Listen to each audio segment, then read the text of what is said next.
The number of posts where I see people saying absolutely nothing and having other people grifting on top of that by leaving an empty comment. What are you doing this for? I'm Margaret Kelsey. I am Devin Bramhall. And this is Don't Say Content, created and produced in partnership with Share Your Genius. Huge shout out to our producers at Share Your Genius. Thank you so much. Thank you for believing in us early on, supporting and making this podcast come to life. And if you, dear listeners, are thinking about bringing an idea or your brand to life and scaling it, I'd recommend having a quick little convo with our favorite people at Share Your Genius.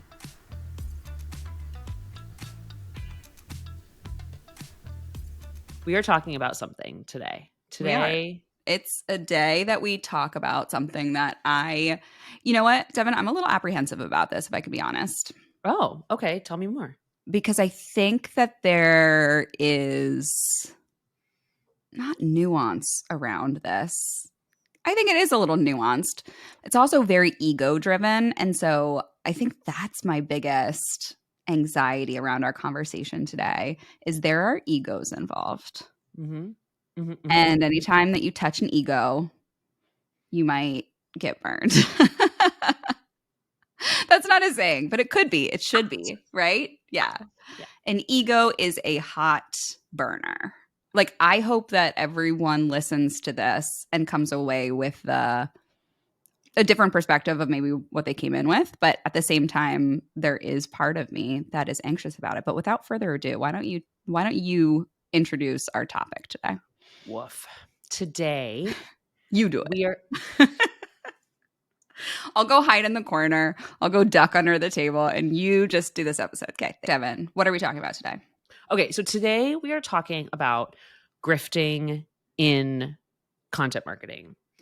And I think it would be good to begin with a definition of some kind. And I would like to offer how I currently think about it. It's not a perfect definition, but I did really sit down and say, like, what does grifting mean to me? And grifting to me is specifically related to content marketing. Actually, let's just be specific on this one, because I think when you get into the areas of like advertising, the things that you think in content are grifty are actually what makes advertising work and fine. So let's say grifting in content marketing. Okay. And to me, that is when someone creates content of some kind that is solely for their own benefit, minimal effort to achieve their goal, either knowing or not caring, which I think are the same thing, that whether or not the post is a waste of the reader's time doesn't help or is interesting, right? They are just in it for themselves. And therefore, they're not thinking about their reader. They're just saying, how can I get what I need from my audience, my reader, my et cetera? So an example of that would be most posts about AI right now that are just capitalizing on a trend. They're not offering anything new to the conversation, and they're not trying. And I would differentiate from, say, a beginner, like a novice. There are people who say things that to you and I probably aren't that interesting or new because they're new to the industry. That's not grifting. They're practicing and growing and, and we probably wouldn't even see those anyway. I'm talking about people with large audiences who know better, who write a minimum viable product that doesn't add anything or really help anyone, but it achieves a goal just for them. Here's the problem. And I think we have talked about this on the podcast before. The problem to me is that if you are grifting, you either know about it and don't care. Thus, this podcast is going to do nothing. Or you don't know and you maybe care, but you don't know, you don't know what grifting looks like. You don't know that the content you're writing is grifting. And so you would probably listen to this and be like, yeah, grifting sucks. But then go back to your post. Yeah. Because you learned a way of content marketing that is surface level, doesn't contribute, but achieves results based on algos and things like that. Yeah. Talk to me about the nuance of content marketing, yes, being helpful and informational is a piece of it. Being entertaining, I think, is also a useful form of content marketing. Do you have any distinction there? Like, do you think it's that grifters think that they're being entertaining with the grift? I can't speak for every grifter. Of course. Or any really, because I would like to think I am not one. But then again, if I am one, I wouldn't know anyway. So, but I would say maybe it would be helpful to use an example to illustrate. I am getting out of Dodge. Well, I found one that I found a way to anonymously give an example because I was brought into one recently. Oh, okay. Yeah, that's a good example, actually. Ahrefs taught me SEO. It was our infrastructure at Animals. Yeah. Like that was part of our like tech stack. And everybody at the company used it. And I just remember growing up at startups and nobody was ever there to teach you your job. And you had to learn a lot along the way. Help Scout was where I really had to get my shit together with SEO strategy. And I was like, what do I do? And one of our growth marketers walked me through Ahrefs. The UI looks like it's a lot, but then you go and start using it and it's like all logic. It's all logic. Like it's all marketing logic, the way it works. And so you're kind of like, oh, you're just like giving me all the answers. And it's also the reason that I feel like it feels like that is because it is so powerful. Like you literally have access to information that I had no idea that I could actually access. Competitors' keywords, how they're ranking, like absolutely powerful stuff in order to understand how your content and brand programs are. So Ahrefs, thank you so much for not only a fantastic product, but also sponsoring season 2. Yes. And also helping me achieve my first big objective at Help Scout. It was pretty important and aggressive, and it kept me in my job a little bit longer. So thank you for Devin's salary back then. Ahrefs. Don't say Ahrefs. Say Don't say Ahrefs. Don't which say I've heard. Say Ahrefs. Ahrefs. Ahrefs. Okay. So some folks who follow me on LinkedIn will remember this, but Tommy Walker recently had me on his show to do the cutting room where you talk about your approach to editing and content marketing, and then you edit a piece together. He sends you the article in advance, anonymized. He doesn't tell you the author. He just pastes the text in a doc so that, you don't call the person out on the show, but you can review a real life piece of content marketing live. We had a call, he prepped me for it, and then he sent me the article. And I started reading the article and very quickly realized that it was clearly intentionally not written well.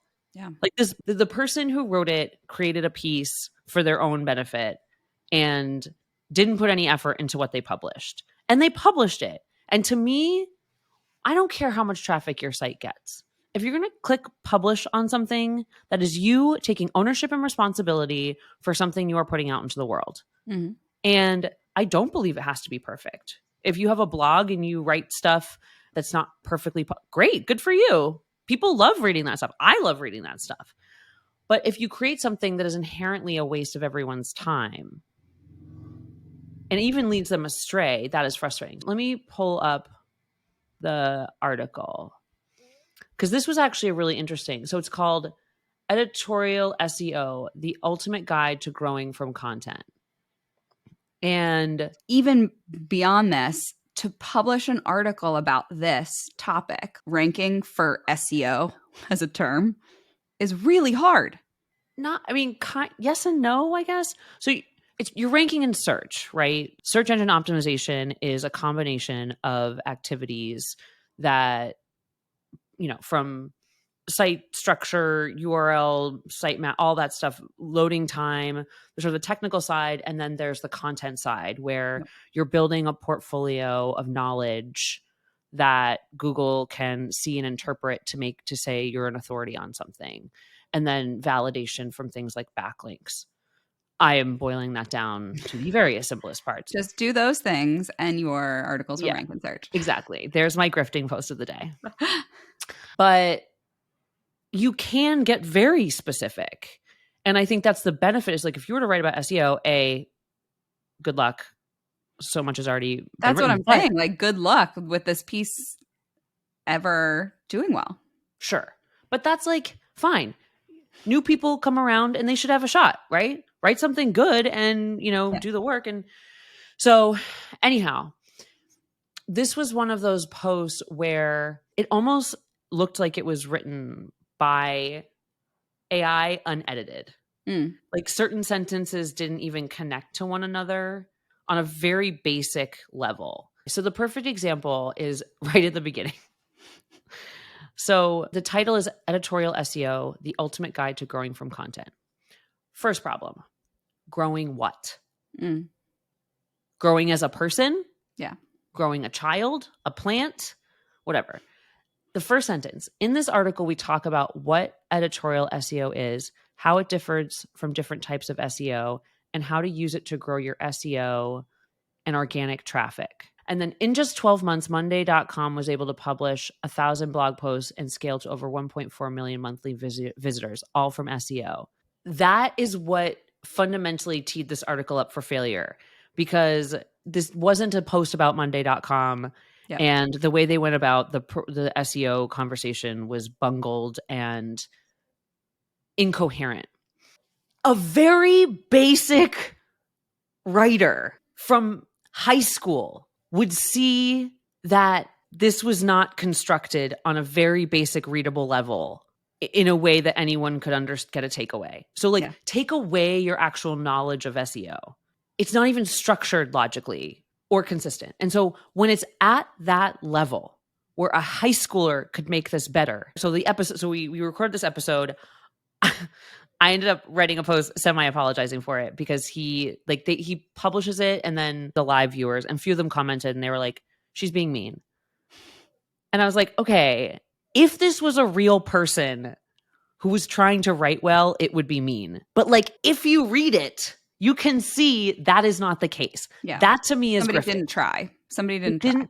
They didn't even try because the mistakes that were made were so fundamental. Yeah, so flagrant. And other people brought up, language barriers and things like that. Sure, empathetic.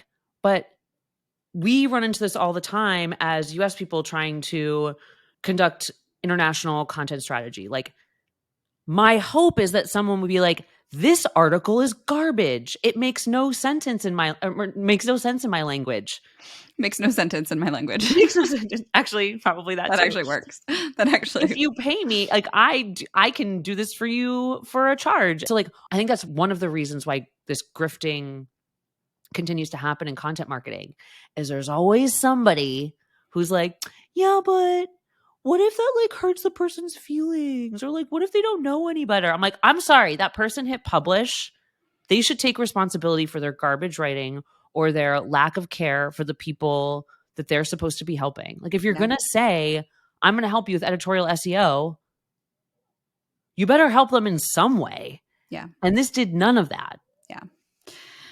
Yeah. For me, the grifting piece comes back to what gets measured gets managed, and this idea of measuring the wrong KPIs, right? If your KPI is impressions or awareness or even clicks, whatever, then you're going to do some grifty tactics. But if you're thinking holistically that all of the work that you do also wraps up into a brand experience, you would never grift because it's a bad brand experience and it won't get you to the final outcome, which is a sale, a purchase, or whatever. Or maybe it works in the short term, but it doesn't work in the long term because you're not building up that trust and credibility. And so I think it's looking at either the wrong metric or the wrong time horizon for success. Yeah. And maybe not also seeing the metric as a formula. So I think there was a time when content marketing was a little too precious. I don't know if you were you experienced this at Intercom, but in the Help Scout days. Intercom? Oh, sorry. Whoa. Envision. Hi. Was that like a fatal? Like Intercom? No, I well, don't we know. definitely competed at AppQs with Intercom, so it was a No, like different tools, but in terms of little like boo you guys hiss. both had like a very, I feel like the content marketing on both sides was robust. So at the time that you were in Vision and I was at Help Scout, that was a very precious time in content marketing where it really was like, don't ask them for anything. Yeah. Don't make them click a button, like just give it away for free. So like I also don't believe in that. And Yeah. I think that it could be hard for especially, folks who really are intentional about wanting to help their reader or their readers audience, whatever. They're afraid of grifting to the point where they overgive, Yeah. right? And I think that's where that whole conversion rate optimization blends with content to come up with a growth strategy that helps your people. At the same time, you're sort of leading them in a direction that you're hoping they will go, right? They will opt into. I've had a couple conversations recently, and I feel like this could be another reason of this, is that we as marketers talk a lot about, oh, we're just going to move people through the funnel, and here's the conversion path, and here's the way that we are going to manipulate people to do something regardless of their own desire to do it or not. When in reality, all marketing can do, I think fundamentally, is educate and remove friction, right? Like the best marketing can really only prompt somebody to do something that then they have to make the decision on whether or not they're going to do it. And we think that we're like somehow magicians, or like we talk like we're hypnotists, that we can like massively put a spell under this large group and perfectly move them through this conversion path that we've set up. But ultimately, if like the person's not ready to make that next conversion, they're not going to do it. And I think this grifting comes from a place of like, oh, if I just do the thing, if I just do the action of it, then people will like fall under my spell and like little lemmings off a cliff just jump right into my sales funnel or whatever. When in reality, what you're doing is you're like trying to get a human being to understand that they have a problem, to understand that there is a solution, and then to get them a frictionless path to do the thing that you want them to do, knowing that they have to also make the decision to then do it. And I think that's why the brand part, I think, is so important because, well, what we call brand, I think the saturation of channels piece of marketing, when we've talked about like my thought on like how marketing is essentially two things, the saturation of channels, which some people call brand, with a consistent message that resonates is so important, because what you're doing is you're letting that person, when they have the internal trigger that they're ready, to then know about your product enough to then go find you, seek you out, do those things. And I think with content marketing, especially back in all our days, the battle days, battle worn, I think that like what we were doing was we really focused on that altruistic marketing, right? We focused on this idea of let's just provide a lot of value, knowing that then when somebody has this problem that our product solves, they'll think about us first. And I think that gets missed a lot in some people or some types of marketing. Okay. I have so many. You want to unpack that with me? Yes. I have so many unpacking items I want to Packing bring out peanuts? of that. So I think there's a step after that, because I do think that people need a little bit of a nudge, and the nudge actually works. There is a little bit of bossiness that helps. I do think that in that journey of discovery, identification, because once you identify that you have a problem that needs solving and you see a potential for it, there isn't always a logical next step in your brain, depending how much where you sit in the organization. Help Scout, we wrote a bunch of guides about how to switch help desk software. Because once you identify that your software, that you have a problem, your software isn't enough, and that you found this better one, well, guess what? That's when the mountain starts. Yeah, Like you're you really are at the embedded bottom in of the that. mountain. Yeah. So you may need some leadership on how to go there. You may need us to say, hey, we will talk to you on the phone. That first sales call is like geared to help us provide material for you to facilitate those conversations. So I think But I think that's the that reducing friction part. Sure, but there is this like prompt to action that Yeah. we as marketers are responsible for. I do fundamentally believe that.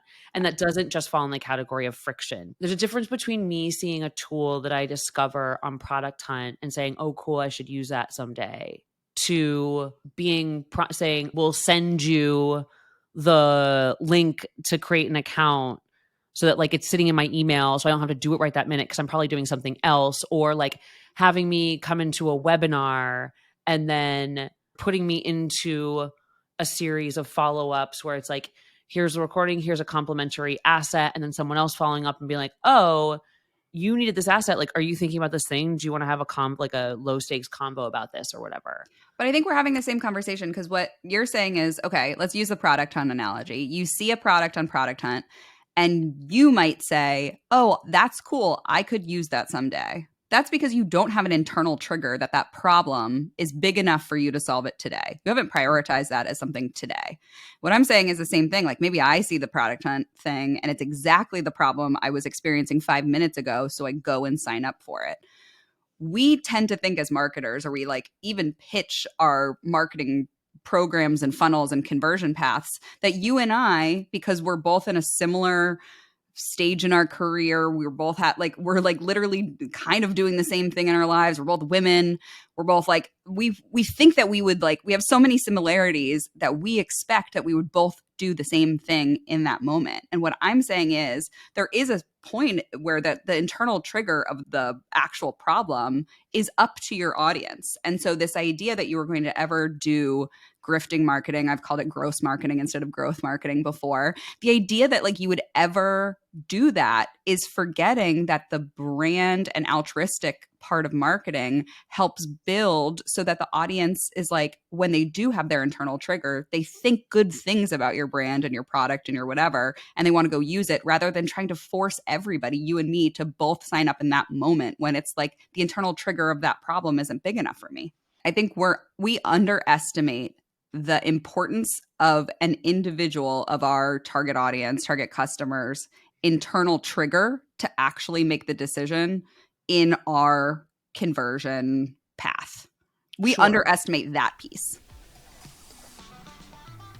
Hey, Devin, do you know what the best part about our show is?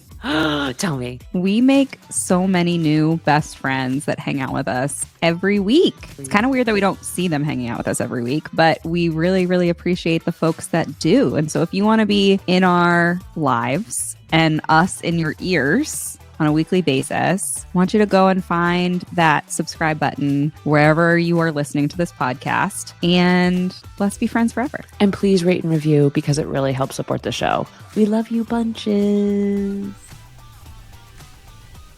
One of the ways it shows up for me in blog content specifically is when you're trying to find the answer to something, an in-depth something in the B2B SaaS world that requires a blog post. It absolutely is not a one-line answer. Yeah. Like certain aspects of SEO or something else, editing, or I don't know. If it promises to do something that contains depth and multitudes of understanding and tactics, and then doesn't deliver those very clearly defined tactics in the post, that to me is grifting. So we are going to teach you the 7 steps to keyword research. Yeah. Terrible Example. And those 7 steps include do keyword research. Yeah. You know what I mean? Find keywords that are relevant to your subject matter. Write content on those keywords. I'm no. Yeah. Yes, but also you're missing all the fundamental understanding and context that I need to be able to do that successfully. Yeah. That is an example of grifting to me. You are writing the post for the purpose of getting people to this page for some reason, and then you're hoping that whatever it is you set up there will just get me to take a certain percentage of me's to take the next action. And we've all done it, right? I know I've searched a topic and I right-click open new tabs in the top 6 articles, and you skim through them and you're like, well, that was a waste of time. Well, that was a waste of time. Well, that was a waste of time. Well, that was a waste of time. The interesting challenge here is that a high bounce rate for posts either means that you did a good job and solved somebody's problem, or they fucking hated it and they bounced off of your. You said something earlier about the getting them to understand they have a problem. Mm-hmm. To me, when you think of that as a broad category, so it's not like getting them to realize they have a problem category also involves them getting to understand, getting the company to understand there's a problem. It's not just them. They're also trying to get other people. So that actually is a crucial and elongated phase, in my opinion. Oh, there's a lot that goes into that. That's where you're kind of like grabbing at the fairies in the sky and trying to bring them into like a smaller area that you is sort of in what your is control. that metaphor? I was thinking of fireflies and it came out as fairies. Like things that are kind of flying around, right? And you're trying to like, the fairies just fly free, Devin. Why are you capturing them? I know. That's so rude. Maybe you're like herding sheep, right? Yeah, There's okay. a point where you say, okay, you can roam around all day in the field, but at some point you need to come back into this other small, like still large area, but smaller, these fences, right? That's better. That's better. Thank you. Better analogy. I appreciate it. Yeah. So, but that first phase, that awareness phase, because we talk about it in terms of brand awareness, but there's a pre-brand awareness phase, which is a problem awareness phase. Yeah. And that has more than, it's not just identifying, oh, I need a different software or I need a solution altogether. There's more to it. It's identifying that there is something blocking the growth of your company in some way. Yeah, exactly. And I think that is a harder thing for people to define. And so you as a brand, it's a big job to be done. You're not the only one responsible. Consultants typically help with this stuff as well. But I think that's a really big meta phase and one that we don't really talk about that much. We're always talking about brand awareness, like this, it's the you first. Yeah. But it's really, because it's also not necessarily product market fit either. That's another thing that people talk, that you could relate this to. It's not that either. It's helping someone who isn't a marketer at a company understand what they need to help them bring in more customers in a period of time, or a certain type of customer, or, you know what I mean? Yeah. That's messy. And that's usually where consultants, agencies come in. They're helping them trying to narrow that decision down. Yeah. And that's a tough thing for for example, like a software tool to do for you. Yeah.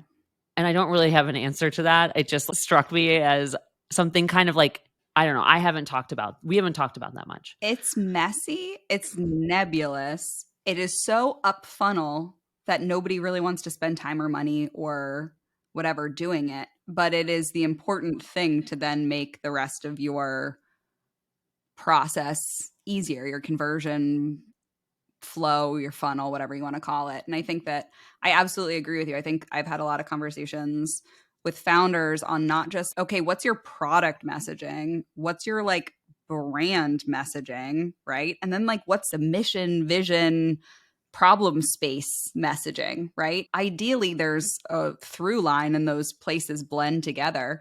But so many times I'll even talk about brand messaging and people are giving me product messaging. I'm like, no, above that, right? What is that phase, right? Yeah. And I think that's the problem with all this like product. I'm not speaking, I'm going to use the phrase product led growth, but I don't mean it in the sense of, I'm like, let's go into it if you're going to say something about product led growth.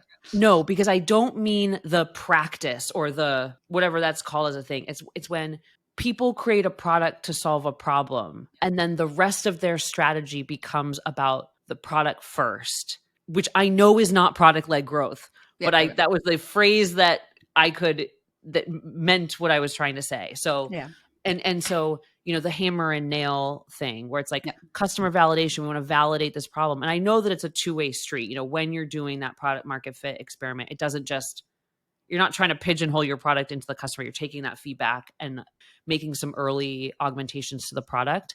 But I think that inevitably you're focused on a product first, whereas to me, it should be the opposite, where I wouldn't even start with messaging at all. I'd say, what is the mission and vision? What am I trying to achieve here in the world? for a group of people, or who does it serve? What is my vision of how that's going to play out? And what are my values? What are my principles? Yep. Messaging comes after that. I agree. Yeah. But a lot of times it's coming from the product up to that. And I'm like, to me, that's backwards. Yep. Oh, there's a lot to unpack there, because it's hard, I think, when product-focused founders have a product in their hot little hands and haven't built it from that top-down model. I don't know a great way to go bottoms up outside of like trying to get that founder to understand that that product probably came from mission, vision, values of themselves, and trying to like suss out what those were to see if we can bring them back down. I think that's a really big challenge, but it also, I've seen it so acutely. Just also think about the whole investing structure that supports it. Yeah. It's all about numbers. Yeah. Like it's not very vision focused. They'll ask you for that, but really what they're asking for you is like a big vision for how you're going to make money. To me, the energy feels different of altruistic marketing versus grifting, but there is a little bit of like altruistic marketing is like a trust in the world, a trust in, I don't know, growth. To me, what makes it grifty is that it's empty. Yeah. It doesn't actually— it's a bait and switch. Right. It doesn't fulfill the promise that it makes. Yep. But altruistic marketing also is not correct, because this was one of the things that I was working with Cisco on, is they're like, look, we have a ton of traffic. We have a ton of great content. They were being extremely altruistic. Yeah. But they had so much of it, it didn't go anywhere. It wasn't strategic. So much of their content was really good and thoughtful. Yeah. But they weren't telling them what to do next. Right. There wasn't a through line. There wasn't a journey. It was purely altruistic. It's like, here's a nice thing. And they're like, great. Okay, bye. And it didn't, and so that was a good example of altruism doesn't work either. Yeah. You want to blend altruism with purpose and outcomes. And that has to sit up here. So then at a granular level, there will be a percent that is just there available to you for free. And you will see, based on what you measure, what of that can serve a deeper purpose and be useful as like a moving people to a more decision-making place. Like Help Scout, we wrote this post purely altruistic. We said, how to switch your help desk software. We weren't saying how to switch it to Help Scout. Yeah. We were like, we know this is actually a really big business decision that involves tactics and, internal and we know what those are. And stakeholder. Yep. So we made a resource to help people do that. And we also knew the people who use the product the most weren't always the people that got to make the decision. And so we really needed to enable them to get the right decision made for them. And so we wrote this piece. It was optimized for search. So like we were looking to get traffic from it, relevant traffic. And it succeeded in that. There were other metrics that we were looking at that were like, this is working in some way. I can't remember what it was. So then we converted it to a PDF and we put it as a slide up on the homepage. If I recall correctly, it ended up being a significant, in some way, contributor to the number of leads that we got. And the leads were, for the most part, qualified or good at that stage of the funnel that we had back then that I don't remember. That's a good example of pairing the altruism with the tactics that give that altruism purpose that serves the business goals, so you can continue to be altruistic as a company. You continue to help serve your community.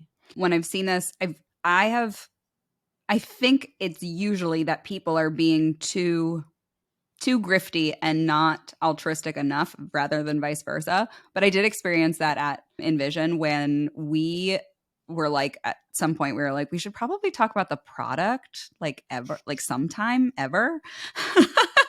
That was those days. No, we weren't talking about our product. No, like product marketing was like something that I think we built in year I think I was in Vision for probably a proper, like a full year before we had any like actual product marketing. And we were like, oh yeah, we should probably do that.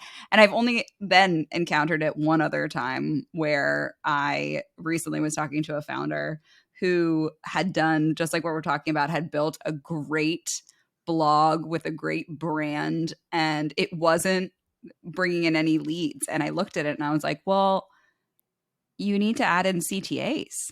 Like, there just has to be like yeah, this is great. Like, I would read these articles, and it seems like they're providing a lot of value, and like the fact that you have so many people on your newsletter and that like this is working is wonderful. You have the brand affinity. Now just like show them what to do next, right? And I think indexing in that way though is really, really powerful. Indexing the other grifty way, it's hard to come back and build that brand feeling or that like affinity if you started in the grifty way than it is to like have that problem of like, oh my God, everyone loves us, but they're not converting. What do we do? It's like, well, Yes. probably just show them the next path.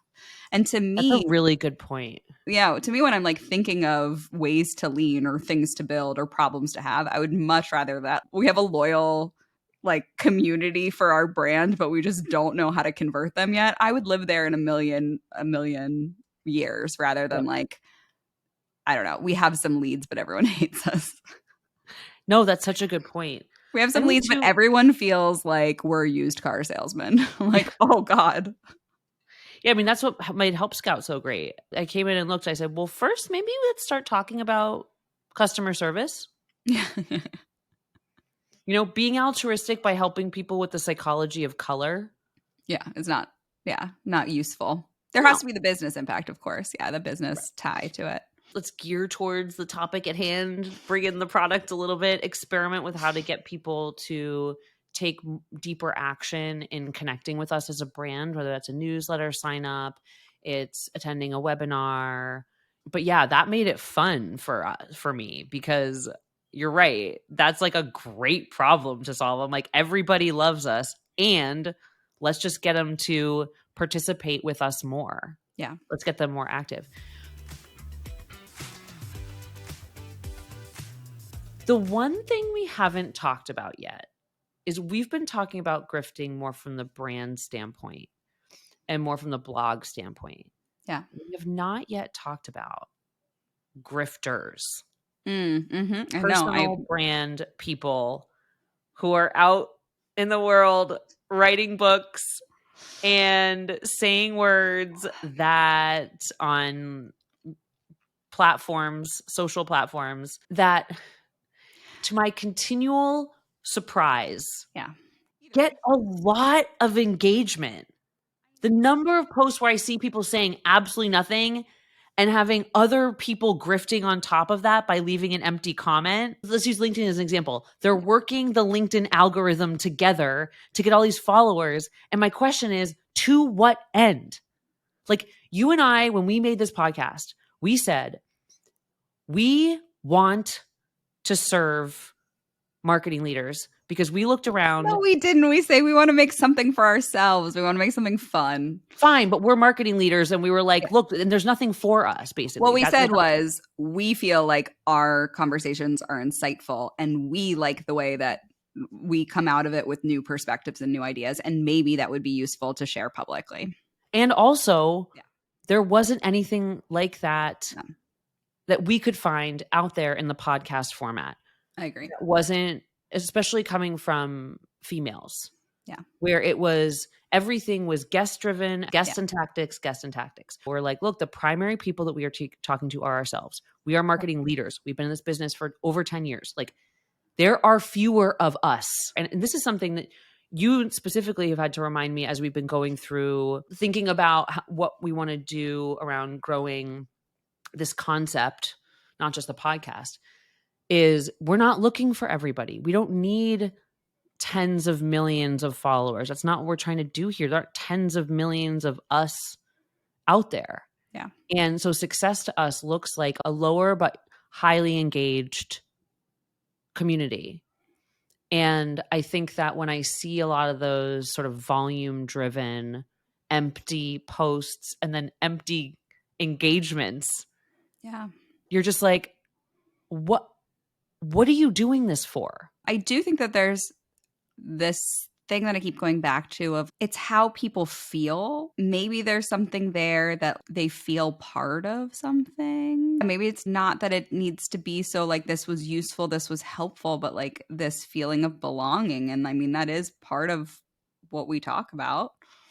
Okay, but how do you explain like people blatantly hopping on AI trends for like topic trends of any kind, AI being the most useful, where they're just regurgitating the same thing that's already said, or just like clearly like, I don't know. I don't buy that. And I'm not trying to say that it's sinister either. Yeah.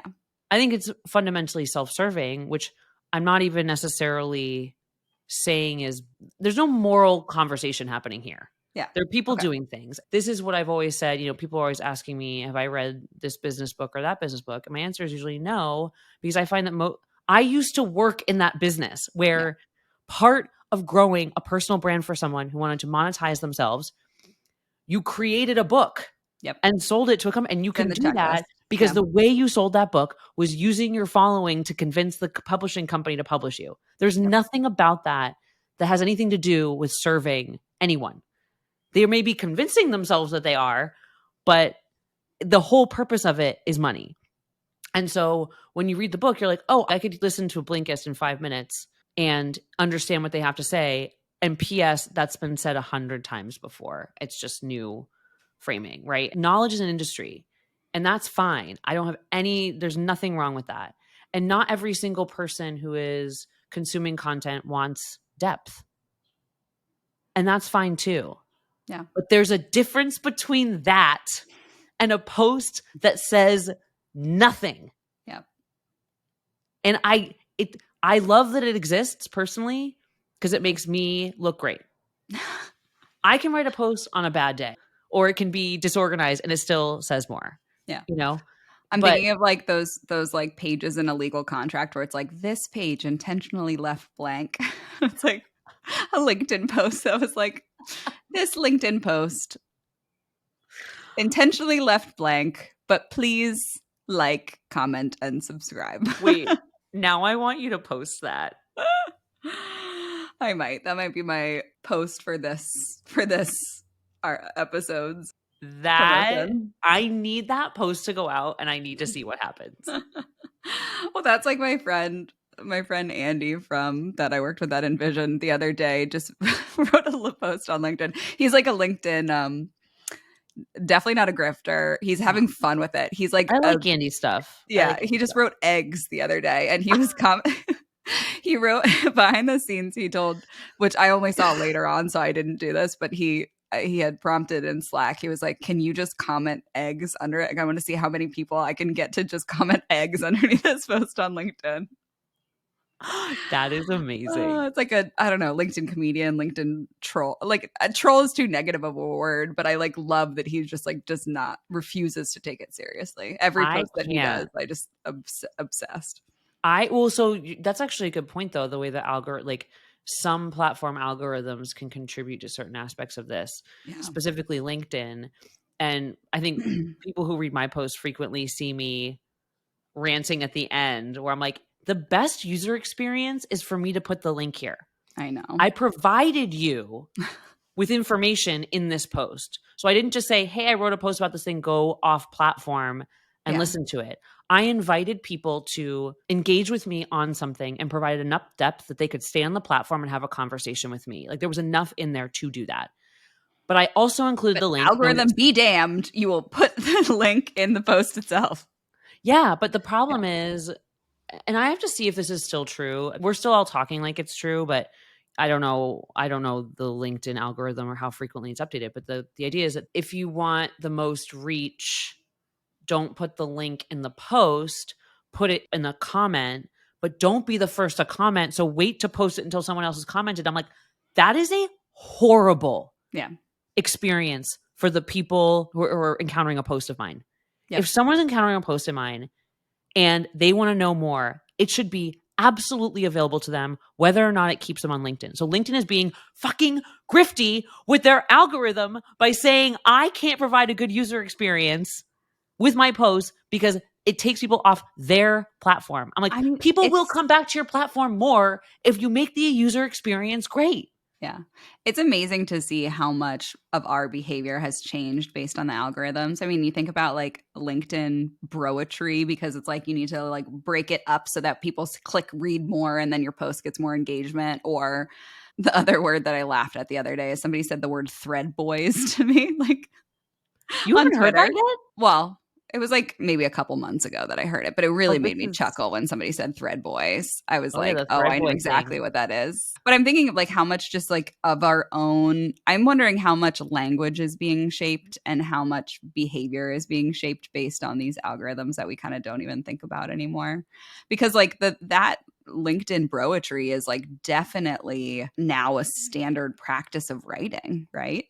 I was reading a LinkedIn, what was it? Okay, here we go. LinkedIn algorithm 2023 key findings to remember. So like reach per format, right? It's like they're basically, these people have scienced it out to such a minute degree that it's like, okay, well, post 1 to 3 posts per week, but a minimum of 18 hours between posts. And the most important thing is regularity. Oh my God, send this to me, please. Yeah. Then it's like weight of engagement. 1 like equals 1 extra view. 1 share equals 7 extra views. 1 comment equals 12 extra views. And then commenting on your own post. Not at first, but when there's a few comments already, do it. 20% growth in the first hour. And make sure that you get a ton of engagement in the first 90 minutes. And a PDF document gets 2.2 to 3.7x reach. Like they really, and I'm just like, what the fuck? Yeah. Imagine trying to write a post about something that you actually is meaningful. And like, this is what you're following. Don't mention more than 15 accounts per post. Max 10 emoji per post, not more than 4 per line. But it's ridiculous. The post of mine that went viral last year, I was ranting. I was like, I think social media for B2B SaaS just doesn't fucking work anymore. And I was like, rah, rah, rah, rah, rah. And people were like, oh my God, it sparked a huge conversation because it was. Well, you had so many comments that just like 12x'd every comment 12x'd. Seriously. But yeah, I just think it's like, I think the platforms do support some of this grifty behavior. And I think that for sure. Support the grifting behavior, creates the grifting behavior. Yeah. And so now we're basically talking to an algorithm so that we can talk to more people. And yeah, it creates an experience that's fundamentally surface level. Of course, grifting is happening, but also then like, why, like, still don't do it. Like, there's gotta be a better way.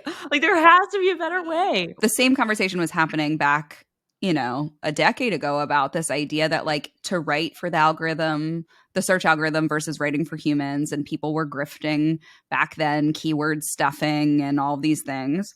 People do it apparently on like TikTok and Instagram, where they put the keywords and then they change the color, make it really small and put it in the corner so like the viewer doesn't see it but the algorithm sees it. Like, we are only going to continue to have to understand algorithms and understand how to work with them to have our desired business behavior. We have for a decade, and it's going to speed up, right? As everything just speeds up and moves faster. But I actually come from the opposite side here, where I'm like, I don't know if putting your hands up and saying like, don't do it, there has to be a better way. Like it's happening, right? Like, and there is, if you truly think that you have some value to provide and you want to make sure that your value that you're providing or your solution, if you truly believe in it and it's not even a grifty solution and you feel good about it, like make sure there's no more than 4 emojis per line on LinkedIn. Sure, but that's not grifting. Like, that is just like, that example was just about the algorithm. Here's why I don't agree. Because I think there is a way out. And that is the red pill. I'm just kidding. Going nuclear. That is becoming a hermit and buying a farm. The opposite. This ties back to community. and creating original ideas, more bespoke stuff, and continuing to do it over and over, making an effort to build community around that by sharing it within your community in multiple different ways, which does require platforms, but it's a more hand-to-hand type of thing. Look at Wistia. Wistia's done that for years. And it doesn't always require money. They made a whole campaign showing you that the cheapest one that the video commercially did was the one that did the best. One of the best campaigns. Right? And so I actually completely disagree with that. Sure. I'm not trying to say get rid of all the platforms. I love LinkedIn. Like I use it for business, organic business growth, and it works like a charm. Like people just book calls with me because I put my Calendly in my description. It's really cool. But I do think that it isn't that we don't have to become a bunch of people beep boop bopping the invisible tag and, hashtags in the 7 page returns down in the Instagram comment. Like there is a way to do something original and use your community to grow awareness around it and use that as a channel itself. In addition to other ones, right? Like obviously I'm not saying don't use search as a channel, don't use paid distribution as a channel. Like of course I'm getting close to saying don't use search as a channel anymore. So yeah, seriously. Search doesn't surface original content. It surfaces generic answers. But that's what I'm saying is like there has to be a way out because there is a way out.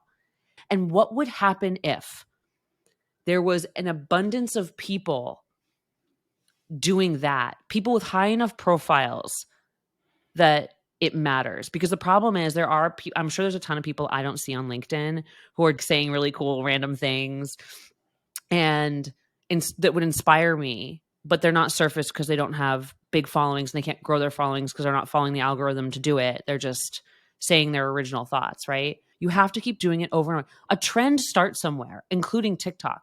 They don't just emerge out of nowhere. Someone does something for long enough and it catches on. Yeah.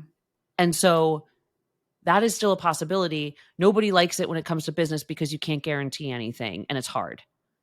But it is possible. And imagine if everyone's personal brand out there who is writing a book, like imagine if everyone was doing it that way. Yeah. I would read more business books. And it goes back to that, like coming from the mission, vision, values thing rather than coming from, oh, I have this product or I have this solution or I have this, like the bottoms up approach. What I hear you saying is that you wish more people operated from specific mission and values so that we were all truly trying to help each other rather than trying to force people to do a certain thing.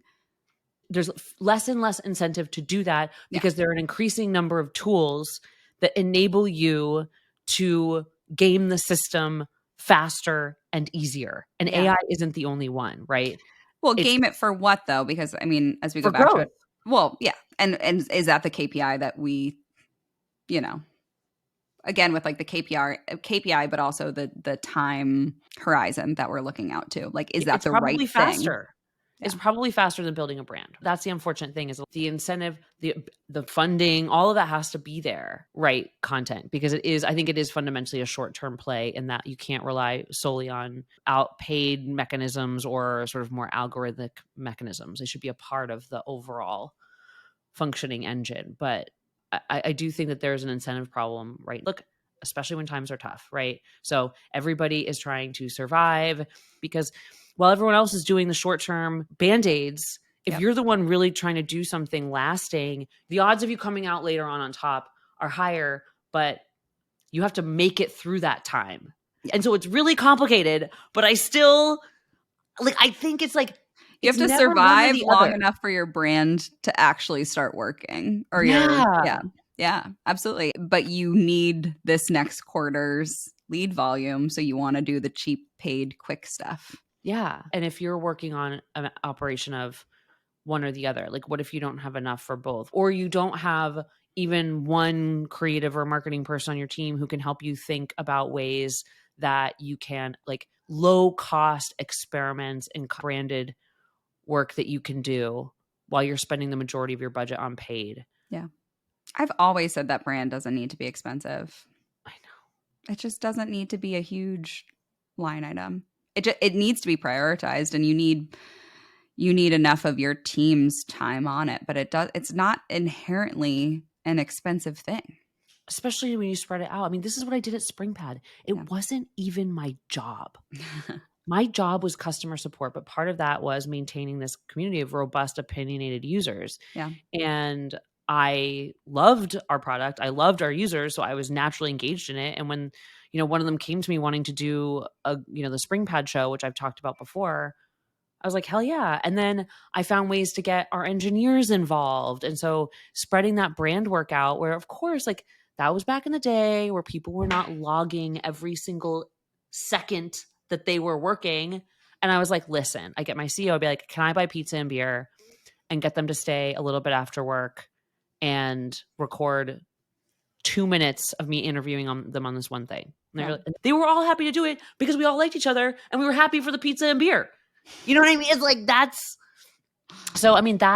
brand work, and it worked. Yeah. Cumulatively it all worked. But I think at one time, I remember at Help Scout, I used to get like an entire group of people to stay late to make music videos. Leia, okay, but that sounds really fun. It was. Leia, she rented a robot suit one time, and these were her ideas. I just pitched the fundamental thing. The individuals who participated ended up bringing their own. She one time was like, it'd be really interesting, funny. I should actually crack an egg on my face, and I was like, and she did, and it was hilarious. But they were happy. I bought it. Had the budget to buy everybody dinner and a glass of wine, and like we all hung out. We were laughing, having the best time. No one stayed later than they wanted to, and it was all almost sounds like brand can help you build a great culture too, and that those things are really intertwined, culture and brand. Yeah, and that like staying late at work doesn't always mean you're a slave to the man. It just means that you're like excited about something. So that is it. Grifting is bad business. Yeah. Don't be a grifter. Yeah. Be a gifter. But ask for something in return a certain percentage of the time. Yeah. Because don't be a give yourself awayer either. That's the thing I don't like about altruism is I'm like, we're not Mother Teresa. We are a business. And so you do have to build a return of some kind in there. You would be, it would be, that would also be somewhat grifting if you were to say we're only giving it away for free to be nice out of the to the kindness world. of our heart. Yeah. Yeah. It's like, that's not really it either. But it's the long game, right? It's not about altruism for altruism's sake. It's about the long game where we truly believe that if you help somebody enough that it will come around. Yep. But also you will lead them to the path. You'll make the path as easy as possible for them to give you what you want. And even ask, right? Yeah. That's where sales comes into Exactly. play. You don't get what you don't ask for, I have this card right here. Tell people exactly how to utilize you. Yes. Lead them to the gumball machine. Charge them 25 cents. One doll hair. $1. Bring it back. Bring it back.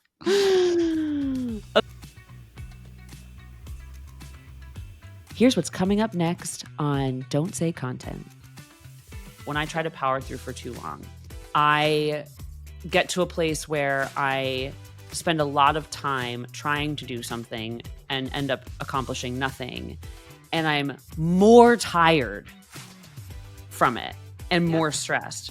Whereas when I just stop and waste time and then go have fun, when it comes back to it, I might be a little agitated because I feel sort of under pressure, but then I get a lot done really quickly and I feel fine. I actually feel a little bit relieved.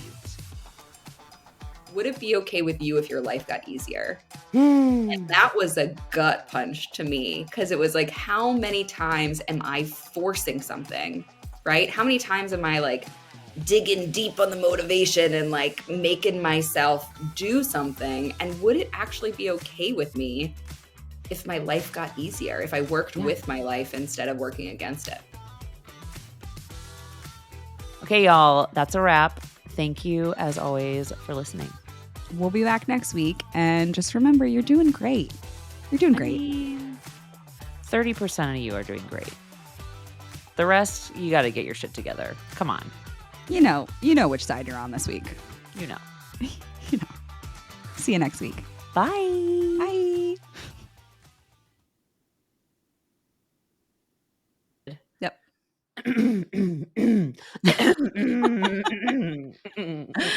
That's how you know that we are recording in the middle of pollen season.